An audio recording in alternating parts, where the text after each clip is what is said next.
Hello and welcome to the Youthwork podcast. My name is Becky and I am your host. You'll notice if you're watching the video version of this that I'm joined today by a familiar face. Our old co-host, Olly Shaw, who's been missing in action for a little while now. I've probably done, I think it's about 10 episodes on my own now, which at first felt very weird, but I've kind of got into the flow of it now.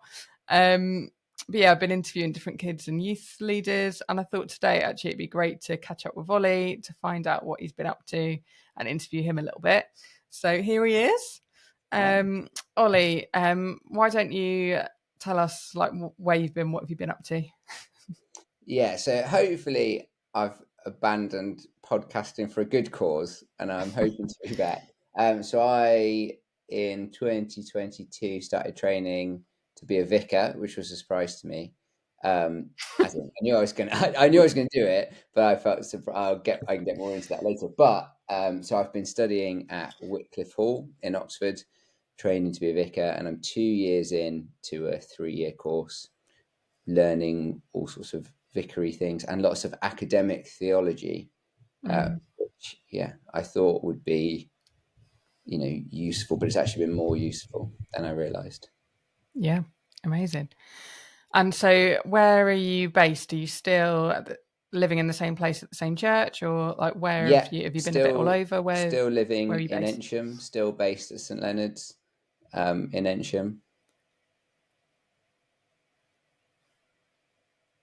And it's been an interesting transition going from being an employee of the church to a congregation member. But our church have been really, really good with it, and it's been a really good, positive experience. So it's nice. Still love it here. Still love Ensham. Still love St Leonard's. That'll be the biggest kind of sadness or downside of doing vicary stuff, will be having to move. Yeah. And so to share a bit more of a journey then, what led you to do vicar training in the first place? Because obviously you were a youth worker at church for a long time. How did you sort of hear God's call to get into vicar training, and how did that all happen? It was really interesting because I always, all along, it's kind of the cliche that you do youth work for a bit and then you be a vicar or a teacher. And I always, all the way through, resisted that and was like, no, that's not what I want to do. I feel called to young people, even if, so I was doing some other work, working with the diocese and working here with Youthwork Plus a bit, and still doing frontline youth work, but kind of different areas. And I thought, yeah, that's good. That's where I feel called. And then there was a pilot project, which I don't think took off, about ordaining youth ministers and trying to get youth work taken more seriously in the Church of England, which I was like, yes, that's a really good idea. Mm-hmm. And I started exploring ordination because of that. I was going to be the pilot project. And then actually through that exploration kind of felt like I heard God's voice being that it was normal ordination that I was being called into, that's why it was a surprise to me, because I had always said like, no, that's fine. I get why people do it. I get that people are called into it, but that's not where I see myself being called. So spoke to the DDO, who's a diocesan director of ordinands, and said, I'm looking at ordination. I'd previously looked at ordination before, within the cliche, the classic things of like, I'm not paid enough money, I've got a terrible pension, I need a bit more stability. You go through the rocky things of thinking you're going to lose your job every 2 years if funding dries up. And I was like, I've had enough of this. I've got a family. So I looked at ordination stuff and got to like the pre-DDO stage, and actually realized all the way through that I'm not feeling called to that. It's about the money and the pension and the job stability, and I didn't think that was a good enough reason to change, because I felt called to youth ministry at the time. So then this time it was different. So then I applied to get did like all the BAP things. I was like a guinea pig for the new way that they do it.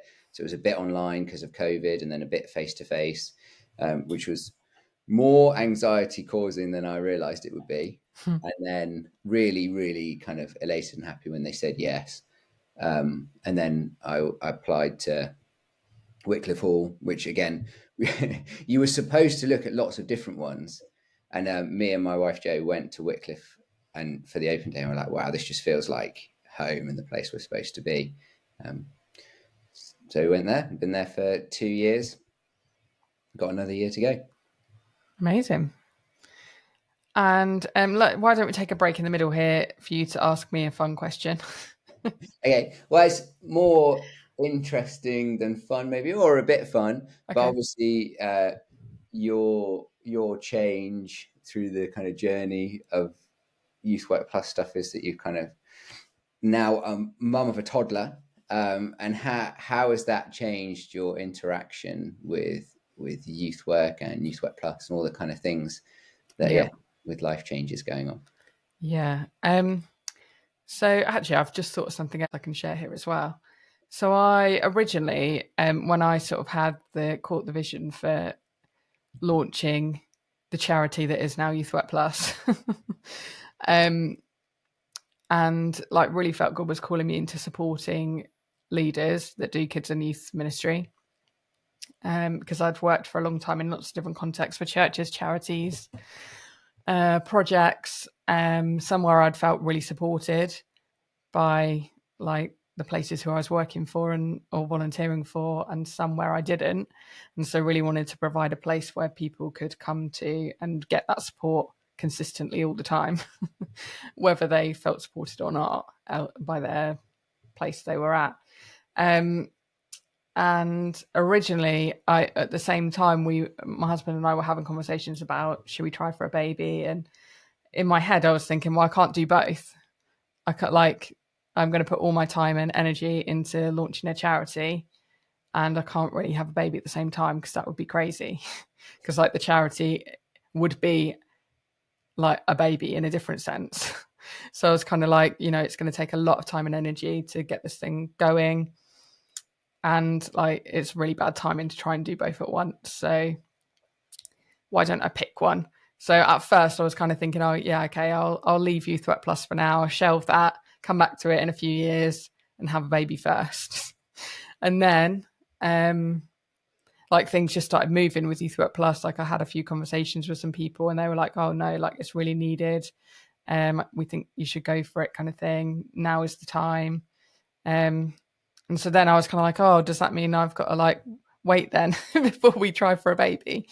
And then like it kind of all happened at once. And there's this saying at our church that our vicar always says, which is about God, in that he like we have a lavish God. Like he's a custard and a cream kind of guy. Like he's not like he's not like I want to hold back from giving you being generous with you in terms of his love and his compassion and just his care for us, really. And so at the same time, like I think I'd fallen pregnant already. In the meantime, I was launching Youthwork Plus, and like it had all just happened at once. And I remember God just feeling a sense from God that like he was saying it doesn't have to be an either or, like it's a custard and cream moment. Like you can have both, which is like a really nice little insight and part of my journey, really. And it was kind of like a penny drop moment. I was like, oh yeah, of course. Of course he is. Like he's not an either or kind of God. Like he wants to give us the desires of our heart, and both of those things were desires of mine. And I didn't have to miss out on one. So yeah, that was something I wanted to share and crowbarred it in there. But also, yeah, so the transition change. So obviously pre-baby, I was running youth and kids stuff at our church. And our youth work was really growing. Our kids work's really growing. We've got probably 50-50 adults and to kids and young people in our church, which is quite a unusual split, I guess. Yeah. So I really felt called into that. But then obviously coming back from maternity leave, I couldn't do as many hours as I could do before because I wanted to get that family work-life balance right, and I wanted to be around more for our little girls. Yeah, I went back to work 2 days a week instead of 3.5 I was doing before. Made a decision really with our vicar that I was going to step back from youth and kids stuff for now. But also off the back of COVID, church looked different anyway, which is probably the same case for lots of churches. Like we decided, we were trying to do lots of intergenerational stuff anyway pre-COVID. During COVID, that became easier because people in our church were much more willing and up for change. So we did a lot more stuff all together rather than taking kids and youth out of Sundays. And people were okay with that. And our youth and our kids actually flourished within that environment. And so now, like off the back of COVID, we take our kids out sometimes on a Sunday, but our youth are always in and like feel a part of what we do on Sundays, not that they're joining in with an adult service kind of thing. So there's less need really to have a paid person coordinating all the stuff. Like I was writing all of our material for our Sunday morning kids stuff, writing stuff for our youth sessions.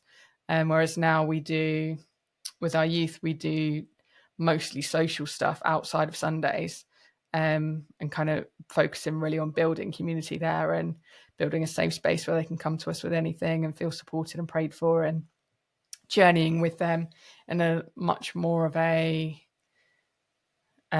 what would you call it, like less more formal way. Like we're not trying to teach them anything through like sitting down and listening to us. It's much more conversational and laid back, I guess. So I'm still on the youth team at church, although I haven't been around at stuff for a little while because looking after a toddler and joining in with youth stuff, like it all happens at the same time. Like I'm putting her to bed when our youth stuff is happening usually. So yeah, I'm still planning to get along and still help out with stuff, and still very much kind of part of the team in terms of praying for our youth and supporting the other leaders who are in there on the team. But also somebody spoke to me recently and said, do you mind that you're doing less frontline stuff with young people at the minute, and that you're doing more of a support role with kids and youth leaders? And I was kind of like, well, I've kind of got myself into this really by creating a charity like Youthwork Plus that is all about supporting youth and kids leaders. And I feel like at the minute, like it's very much a season. Like I don't think I haven't put down frontline youth ministry forever. Like I definitely, there's like once opportunity comes up for me to get involved at church at the right time, then I will. And like on a Sunday, I'm not like avoiding the young people either. That would be weird. Like sometimes I'll go and sit with them and like catch up with them and have conversations with them and still kind of feel like they're in my loop and I'm in their loop kind of thing, which I think is good.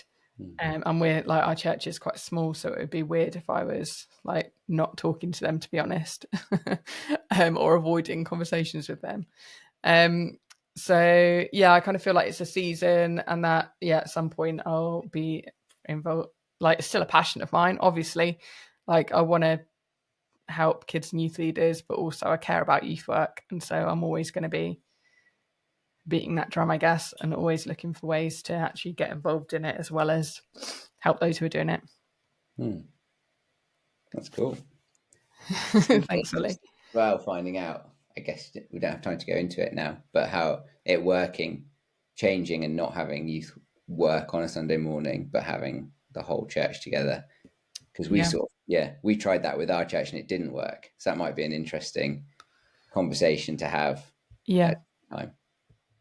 And I mean, like, it doesn't always work. Like sometimes I'll look over and I'll look at our young people and like, they're not really engaging at all, but they're there. That's not what happened with our church. They just stopped coming. Like our youth is still coming and like they're still like voting with their feet, I guess, and still involved in stuff and feel like they're part of our church. And I think the way we do things on Sunday anyway is like round tables, cafe style, which is a lot more kind of, I guess, welcoming and feels more inviting to them as young people. rather than coming and sitting in rows kind of thing. So they tend to kind of stick together and they'll sit on a table by themselves and things. And I think we probably changed how we do things as well, in that, like, we're not trying to do the same stuff and engage them in it. Like, the way we do things should be suitable for everybody there, whatever stage of faith or age they're at. The conversations we ask of we don't have a traditional sermon. It's more like a short talk and then a discussion about what's been said, kind of thing. So there's definitely ways for them to engage, easier ways for them to engage in what's happening on Sunday. And yeah. Olly, how has God changed you along the way so far of your journey into vicar training and transition out of kind of youth stuff into training? Yeah, I think it happened before I went into youth. Before I went into vicar training, Yeah. I stopped youth work for a year and worked for Oxford Uni, just did like a normal job. And that was a really helpful time to not define myself by what I did and be able to remove, like, I was a child of God, and I do these things, and God's given me gifting, or at least led me into it without gifting, and he'll give it me later. And so, and I think a similar thing, I think sometimes it can be quite helpful to stop. And that's what vicar training, it was a stop. And it was a really weird and nice transition to go from. So I went from kind of leading stuff and being a kind of team leader to then going back to uni essentially and being told, like, read this, write an essay on this, which was really nice. It was nice to have a break from having to decide everything all the time, and just be told what to do. And so, and through a lot of that learning, I've learned a lot. I think I'm not more confident in my faith, but I am more confident in the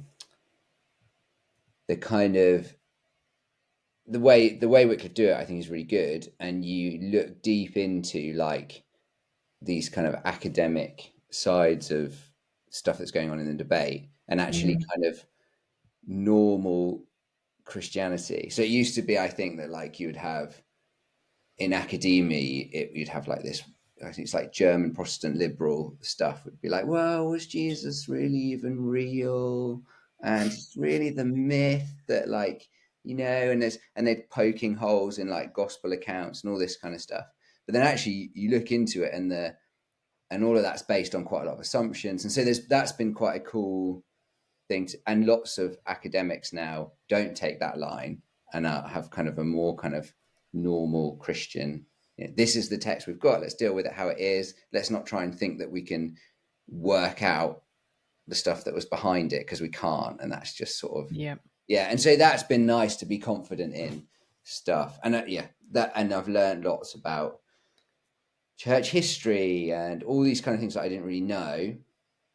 And if anything, they've made me more confident in my faith. And I think beforehand, God was preparing me to be involved in kind of ministering, not just to young people. And that's a change. And that's happened slowly. There's not like a marked thing there.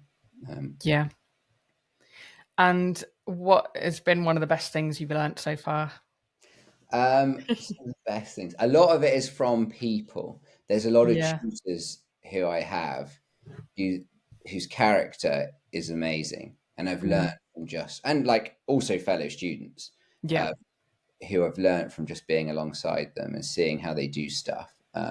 There's one, well, there's a couple, but one tutor in particular I was talking to a friend about recently. I won't embarrass them, but just saying, actually, they're one of the best at what they do. And they're so humble, and they're not really that bothered about that thing. They're more bothered about the people who they interact with. And that's really cool. Another thing going into, like, I had a kind of a phase of not thinking there's really any point doing kind of preaching anymore. I felt like that was an old fashioned way of teaching people. And I still think you don't have to do that all the time everywhere. But I think part of it was being scarred by maybe sitting through some pretty ropey preaching. And actually, I've learned, like, being at Wycliffe, there are things you can do to make preaching super good, and then actually it is the only way to achieve that particular, or it's the best way, I think, to achieve that particular aim. That doesn't mean we'd like make a god of preaching, which I think sometimes happens. Yeah. But just, actually, this is a good thing and it's useful, and so a bit less cavalier. And another cool thing, which I learned lots of stuff about the Old Testament, which I didn't really know.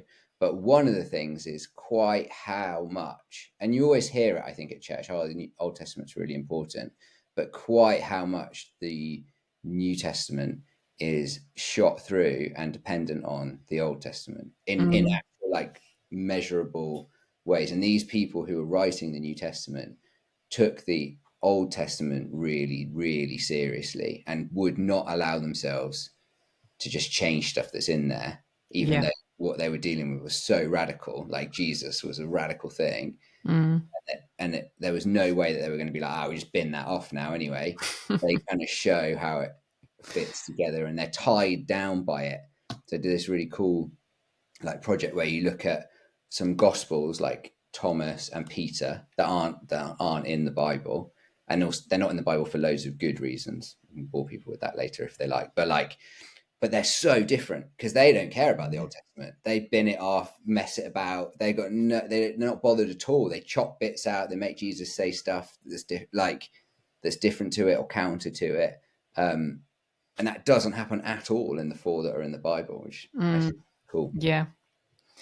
And what's been the worst bit of vicar training so far? The worst.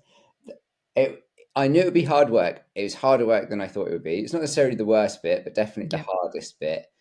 The way I chose to do it, there's lots of ways you can do vicar training. The way I chose to do it is you do like a BA in 2 years, and then you have another year of like more formational stuff. Yeah. And the way Wycliffe do the BA bit is you do an essay or more a week, like 2,000, 3,000 word essay a week, just rattling through, which is great because you learn loads.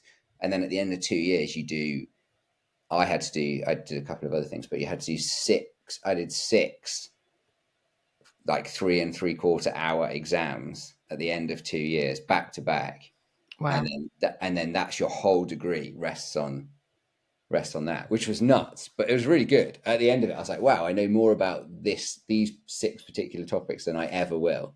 Like, because I can't remember that much stuff for that long.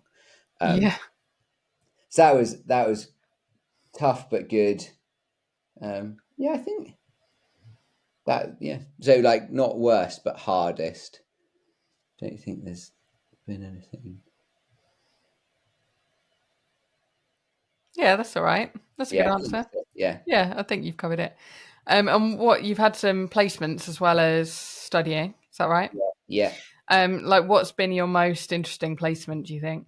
So I'll have only done 3. Well, I'll have only done 2 at the time we're recording this. Yep. So, and then the third one. So I don't like, at the detriment of the others. I don't want. And we did Well, why don't you say what's been the best one you've done so far, and then talk about the one you're looking forward to? Yeah. I'll talk about them all. So sure. So one, I went and preached in a church near here. Yeah. Just a quick preach. It was quite high Anglican, and I went with a friend who knows more about politics than I do.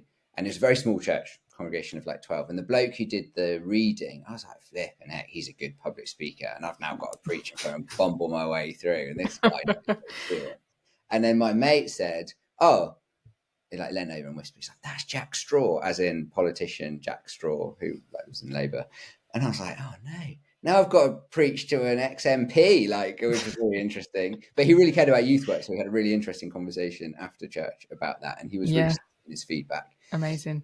Which was fun. I worked with a church that do a really cool international cafe. They do loads of really cool things. They're called Grace Church, Cowley Road, if anyone wants to look them up. And I think they're brilliant.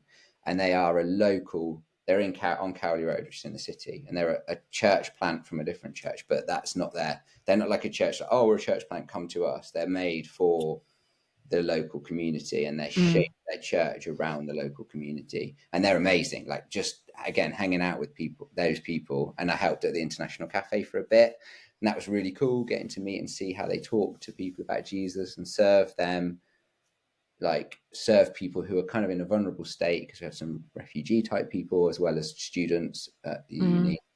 Seeing how they did that, they're great. We did a mission trip to Carlisle and worked there. That was funny. That was like very, very up north and different to what I'd experienced before. And seeing how those churches worked. And then the one that will probably be the most exciting is that I'm going to the US in a week for 4 weeks to go and work with a church in South Carolina. So the others can't be in a foreign country for 4 weeks. So, so I'll let you know how that one went, but I'm looking forward to that one. Cool. Yeah, exciting. And like, what do you think you'll do after when you finish your training? What's your plans? Yeah, what are you thinking? Yeah, so you do a curacy when you're so you come straight out of the training, and you do in Oxford they do 3 to 4 years. So you do 3 to 4 year curacy where you work under a vicar in a church, and hopefully, if it looks like we might be ending up going somewhere really cool with loads and loads and loads to learn from. So that will be what I'll do for the next 3 to 4 years, just try and learn as much as I can from that place. Yep. So you're so just to clarify for our listeners, those who people don't perhaps know, Anglican vicar training, you're at the same church for those 4 years usually. Yeah. So you go out, I finish my training in a year, and then you work a bit like an NQT, as was for teaching, underneath church lead. I'll be working under a couple of church and you have like a bunch of responsibilities within that. But you're not the main leader of the church. You're kind of shadowing somebody and continuing to learn on the job. Exactly. And the person who you're shadowing has the expectation that they're going to teach you stuff and put you in situations where you learn. And so for that, like, I love to do youth stuff. And I'm not going in. Some people, when they've done youth work before, are like, no, I've done loads of youth. I don't want to do any youth work in my curacy. I'm not going to do that. But I'll do it where it's useful. And also, I don't just want to sit into my comfort zone. Obviously, be out of my comfort zone because it's a new place. But like, I want to go do stuff that I've not done before and that I'll be a bit rubbish at. To grow. And then after that, be a vicar somewhere. And my hope and prayer is that I'll be the sort of vicar who facilitates and prioritizes young people, youth work. I've got the capacity to employ a youth worker, then I really want to do that well. And if not, try and work with support from Youthwork Plus to do like innovative, like youth worky stuff. Amazing.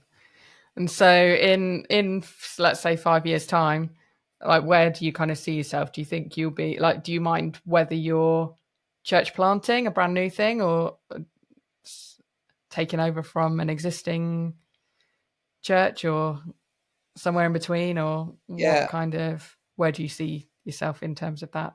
I don't mind. I'm open. I think generally I prefer to work with established things and then innovate from there, because that's just my comfort zone, I think. I think like in terms of like place, I don't want to work in a place where there's no team, because I think I'd die there. But equally, I don't really necessarily want to work in a big city church, because that's not where definitely not for the faint of heart. But who knows? I'm open to things, and I think church planting is exciting.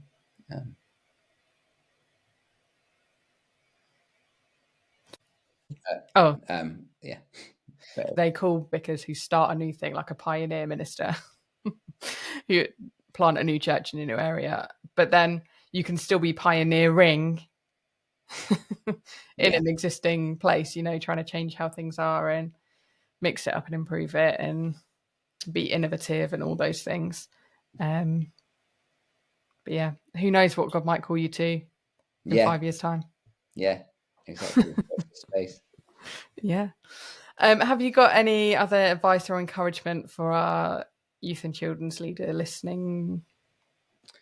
I guess one of the things that was that's always the hardest, and so maybe it's helpful to hear someone say it if you're listening, is just keep going, particularly when you hear, like we've just been talking about, like a period of change in my life.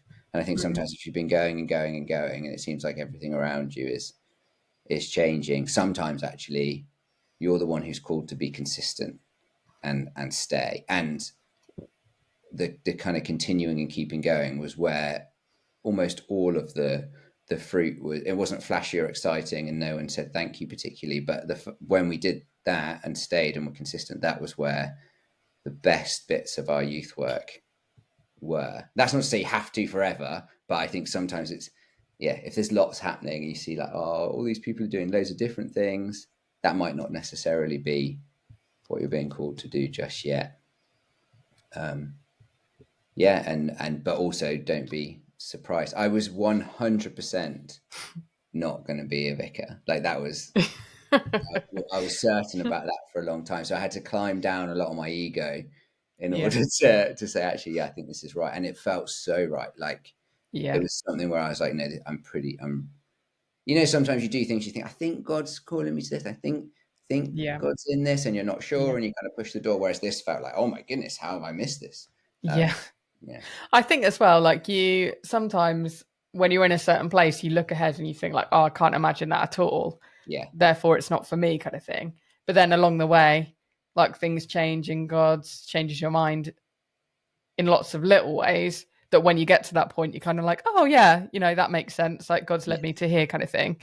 Because I feel like that's definitely the case for my journey as well. Because I remember thinking, 10, 15 years ago, I remember thinking, I'll be a youth worker forever. And I had this mindset that I'd never leave Luton as well at the same time. I was like, I'm never going to leave Luton. And like, here I am in Milton Keynes, running a charity, not doing direct youth work. But I definitely feel like this is where I'm supposed to be in this moment. But would have laughed in someone's face if they said this is what I'd be doing back then. Because I would have thought it really wasn't me. But along the way, definitely feel like God's led and changed my mind and prepared me for this moment. Just going back to the podcast, obviously you've stepped away for a little while you're doing your training, but not forever. No. You're hoping to come back at some point when it's conducive with your schedule. We'll be hopefully seeing Olly's face again at some point soon, joining back in with the podcast stuff. Thanks for coming. Thanks. Go on. No, I'm looking forward to coming back. I've really missed it, actually. I've missed having you as well. We definitely got a bunch more interviews still to do of people who want to be on it and people who we want to ask to come on. It'd be good to have you involved in that as well. Thanks for coming today and for sharing some of your story and for updating me and our listeners as to what you're up to. Thanks for having me. I'm sure there'll be some stuff in here that will relate to some of the people who are listening. Maybe some people who are youth workers who've been saying they're never going to be a vicar either, and God maybe is calling them into it. Some other thing that's resonated with somebody today. Thanks for listening, everybody, and don't forget to like, share, and subscribe. You can get in contact with us through our website or by emailing me at becky@youthworkplus.com. You can email Olly as well. He's got a web email address too, olly@youthworkplus.com. So you can contact him there if you want to send him your well wishes or pray for him or anything, or get in contact about what he's been up to or what he's doing. We want to obviously encourage you in whatever it is that you're doing, and stay in there. And I'm sure you're making a lot more difference than you think you are. Be encouraged, and we'll catch you on the next podcast. Bye-bye. Bye.